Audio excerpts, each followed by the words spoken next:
Hello and welcome everyone. Welcome to BioEduverse, Bridging the Scientific Gap. तो actually क्या है BioEduverse और क्या है इसका मकसद?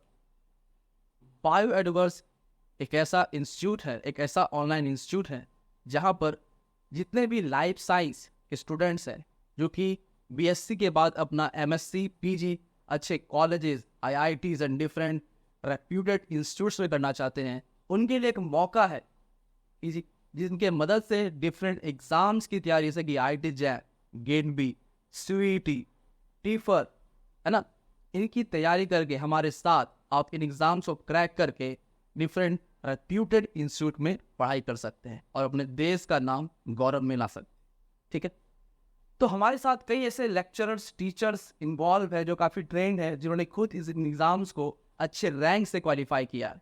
ठीक है, और वो लोग आपके साथ आएंगे और आपको ट्रेन करेंगे और डिफरेंट कैपेबिलिटीज़ के साथ आपको आपका पढ़ाई के साथ ऑल राउंड डेवलपमेंट ही होगा। ठीक है, तो बेसिकली आज हम लोग शुरू करने वाले हमारा लेक्चर सीरीज, और आज के लेक्चर को छोड़ के भी कई सारे ऐसे वीडियोज आएंगे जिनमें PYQs, है ना, स्ट्रैटेजीज, डिफरेंट तरह के टेक्निक्स के बारे में जो कि लाइफ साइंस में इस्तेमाल होते हैं, उनका भी सब कुछ आपको बताया जाएगा। ठीक है, तो आज बेसिकली हम लोग सेल बायोलॉजी का लेक्चर 1 लेकर आए। ठीक है, तो शुरू करते हैं आज का लेक्चर वीडियो। ठीक है, तो सेल बायोलॉजी का जो वेटेज है IIT जैम, गेट बी, इसमें बहुत ही ज़्यादा है। इससे कई सारे क्वेश्चंस आते हैं। आप PYQs भी अगर देखेंगे तो सेल बायोलॉजी से आपको बेसिक से भी बहुत सारे क्वेश्चंस आपको मिलेंगे और ट्रिकी भी क्वेश्चंस मिलेंगे। तो हम लोग बेसिक से एडवांस पढ़ेंगे। ठीक है, सेल क्या होता है? सर, हमारे शरीर की सबसे छोटी इकाई। जैसे कोई एक घर बनता है, उस घर में ईंट, सीमेंट, बालू उसके बेसिक यूनिट है, तो हमारी बॉडी की सबसे छोटी इकाई जो होती है cell. Cell is the structural functional unit of life. अब सेल के अगर स्ट्रक्चर को देखें तो ये रहा हमारा सेल।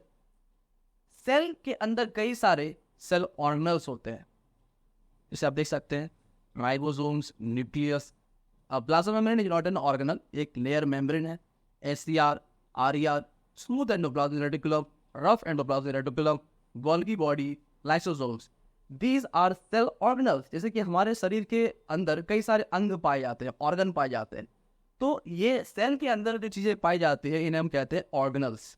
तो these are basically cell organelles. Okay, as we all know, जो ऑर्गेनाइजेशन है एनिमल्स में, cell, tissue, organ system and then organism. लेकिन सेल्स के पहले भी कई सारी चीज़ें जैसे कि बायोमॉलिक्यूल्स एंड डिफरेंट एलिमेंट्स जो कि सेल को बनाते हैं। तो सेल कैसे आया, सेल के पीछे क्या क्या चीज़ें हैं, वो सारी चीज़ें हम लोग पढ़ेंगे हमारे लेक्चर सीरीज में। ठीक है, अब इसकी डिस्कवरी के बारे में बात कर लेते हैं। ठीक है, इसकी डिस्कवरी सबसे पहले रॉबर्ट हुक ने की थी। इन्होंने जो ट्री का जो बार्क होता है, दैट इज जो डेड सेल, उसे आइडेंटिफाई किया था, उसे ऑब्जर्व किया था। ठीक है, ऐसे ही। ठीक है, फिर उसके बाद इसकी डिस्कवरी जो इन्होंने देखा था डेड सेल को, और एंटोनी वॉन ल्यूवेनहुक जिन्होंने एक लिविंग सेल को देखा था with the help of light microscope, जो हमारे बेसिकली दांतों में, है ना, जो टार्टार होता है, जब कई दिनों तक हम लोग ब्रश नहीं करते हैं तो प्लैक जम जाती है, उस प्लैक को आइसोलेट करके उन्होंने लिविंग सेल देखा था, और किसी पॉन्ड के कुछ सैंपल ऑफ वाटर को कलेक्ट किया था और उनमें देखा था कि लिविंग सेल कैसे होते हैं। तो ये यहाँ पे कुछ बेसिक चीज़ें। ठीक है, अब न्यूक्लियस के आधार पे सेल 2 प्रकार के होते हैं जो कि हम लोग 9th क्लास से 10th क्लास से पढ़ते हुए आ रहे हैं, इवन बिफोर दैट। ठीक है, eukaryotes and prokaryotes. Eukaryotes and prokaryotes. Eukaryotes ऐसे सेल होते हैं जिनके पास ट्रू न्यूक्लियस, कहने का मतलब इनका जो जेनेटिक मटेरियल है वो न्यूक्लियस के अंदर पाया जाता है। लेकिन प्रोकैरियोट्स जो है, उनका जो जेनेटिक मटेरियल होता है वो आपका, उनमें कोई न्यूक्लियर मेम्ब्रेन नहीं है, उनका जेनेटिक मटेरियल उनके सेल में फ्लोट करता है, और जहां भी वो पाया जाएगा उसे हम लोग बोलेंगे न्यूक्लियोइड।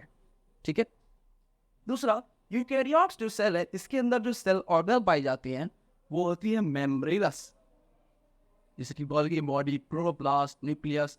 इनमें से कई सारे ऐसे ऑर्गेनल्स हैं जो कि डबल मेम्ब्रेनस, और कुछ ऐसे हैं जो कि सिंगल मेम्ब्रेनस हैं। लेकिन वही अगर बात करें प्रोकैरियोट्स के, इनमें जो ऑर्गेनल्स होते हैं वो नॉन मेम्ब्रेनस होते हैं। एग्जाम्पल के अगर तौर पर देखें, ये आप देख सकते हैं यूकैरियोट्स में प्लांट्स एनिमल्स है, we are all eukaryotes, and prokaryotes में आप बैक्टीरिया। अब बात करते हैं सेल थ्योरी। जिन्होंने दिया था उनका नाम है स्क्रीडन एंड स्वान, ओलेव Matthias Schleiden and Theodor Schwann. उन्होंने कुछ चीजें डिस्कस की थी, जैसे कि सेल क्या है, structural functional unit of life, basic thing. हर एक ऑर्गेनिज्म सेल से मिलकर बना हुआ होता है, लेकिन उसमें एक नए वैज्ञानिक जिनका नाम है रुडोल्फ बुर्को, उन्होंने कहा कि ओमनी सेलुला ई सेलुलर, मतलब जितने भी सेल्स का फॉर्मेशन होता है वो जो सेल्स जो पहले से एग्जिस्ट कर रहे हैं उनसे ही होता है। Cells arise from pre existing cells. So this was all about your cell theory. Okay,